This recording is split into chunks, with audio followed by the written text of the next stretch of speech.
Hello, it's David Monteith, your local electoral candidate for the Green Party for Plumstead Common, tomorrow's election.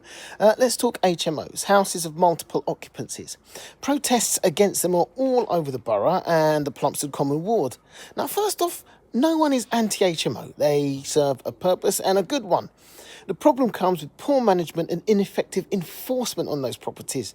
Without that, you have people living together that shouldn't be. You have inadequate safety measures. Rubbish collection proves inadequate because of the amount of people in a property. I'm hearing regular reports of properties that were 3-bed with 15 to 18 people in them. There's been at least one death in the ward and the list goes on.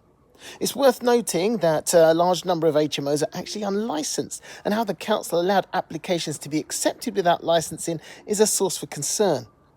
Labour has a plan that is meant to protect us from oversaturation of HMOs, but be aware that that plan of not more than 1 in 10 HMOs per domestic house is for Plumstead and Glendon. That protection does not include Plumstead Common.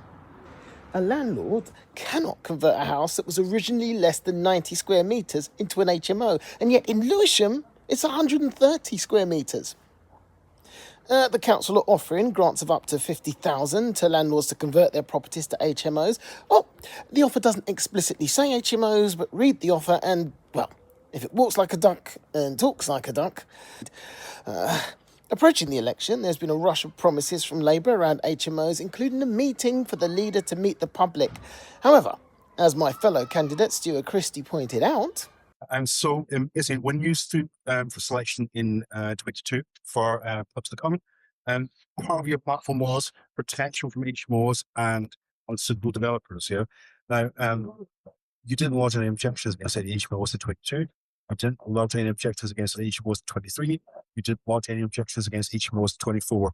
You were on the planning committee for about 9 months, where you could have recused on decisions that were for a local area. You chose not to.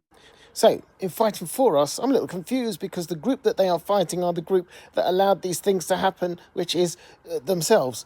It's all in keeping with a council that removed crossing patrols on Swingate Lane, but claimed to be fighting for it. A council that voted for controlled parking zones, a council that voted against a very specific play service that is much loved in the ward and borough. So, use all of your 3 votes for Greens and Plumstead Common tomorrow for transparency, accountability, and an approach that will fight for residents in HMOs and their neighbours above those of developers.